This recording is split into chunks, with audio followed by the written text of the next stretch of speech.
We are ready for Photoshop and I'm logged in. I'm going to hit open and I just named my file drawings.pdf because that was easy. You can see it's a pretty large file, but that's good. Good for our purposes here. And I'm just see how the blue bounding box um, is on the first page. I'm just going to hit shift and select the rest of these pages.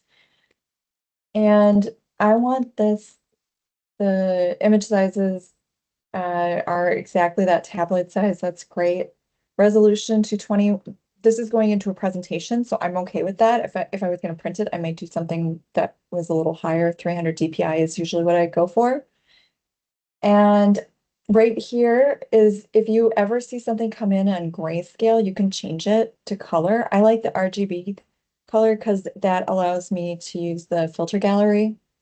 And I'm just going to hit OK, and it's going to open each of these in a separate window. And here we've got the drawing of the trees. And I'm not a huge, I noticed when I was setting this drawing up, sometimes the trees and the garden got mixed up like in the viewport. So I am going to open another file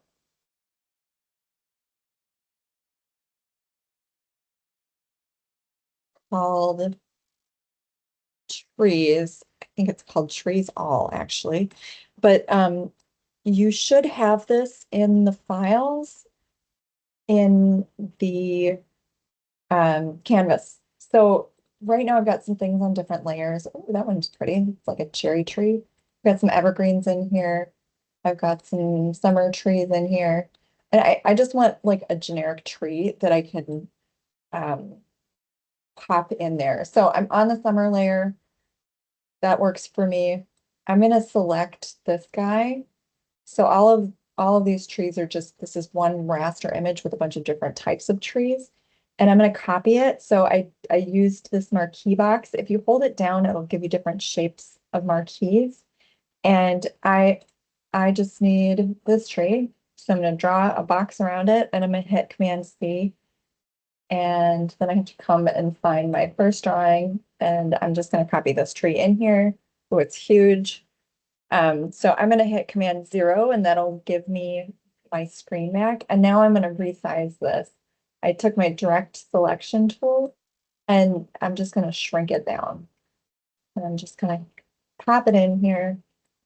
Kind of looks like these other trees, but I might add a couple more of those in the background since now I've got this kind of like additional tree.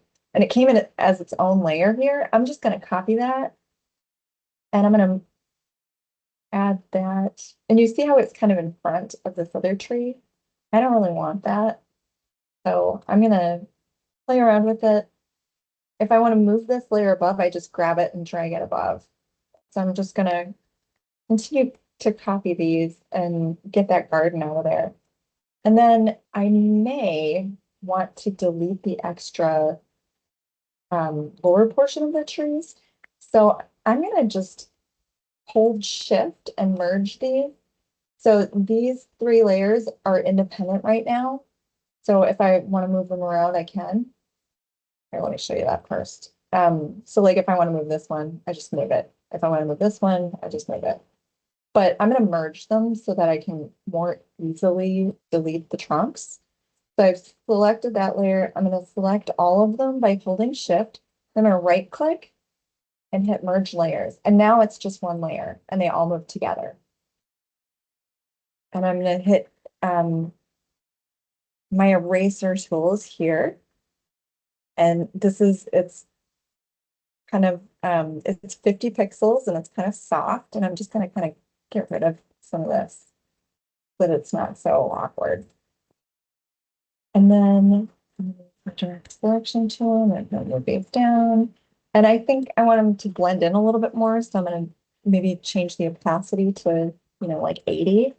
And if I want these, if I kind of want it to look like a pattern, I might just copy and paste that and then, kind of like overlay it so that you get, like, oh, okay, the trees match.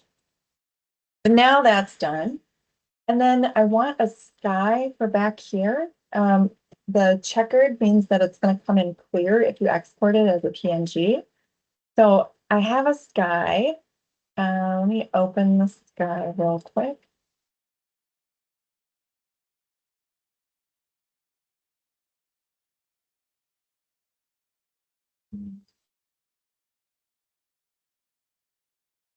There it goes. So it's pretty blue. I'm going to just select all, Command A, and then Command C, copy it. And I'm going to pop it in here, Command V, and see it's a lot smaller. So I'm going to transform this up to bigger. You can hit File, Edit, Free Transform, and just make it a little bit bigger as you see fit. And you can see it's covering up the other bits. So I want to drop it behind. It's really, really blue, and I don't love that. So I'm going to make it like a lighter opacity, maybe like 50%. The other thing is I kind of want it to fade. So I'm going to use this gradient tool, which is in the bucket bin. So your paint bucket and your gradient tool are under the same tool. It's not the most intuitive thing for me when I started, but you'll figure it out. And then I'm going to press and hold, and you see how it kind of like made this background all one color. I only want that to be like 40%. And then I can move it. If I want to change the color, I can actually, I might go up a little bit with that. Now it's going to look a little bit nicer. And then I don't want this extra space. You can play around with it. There's a lot of cool different drawing styles that have it kind of collaged, but I just want this drawing. So I'm using the crop tool and cropping it. And then I can either save it as uh, a cloud file, or I can save it on my desktop. And right now I'm just going to export it as a quick PNG. And I'm going to label it render one so I know what it is. And it's going to think about it for just a second. And now when I open this, I have this drawing that I can either add some people to, and which I would love to do,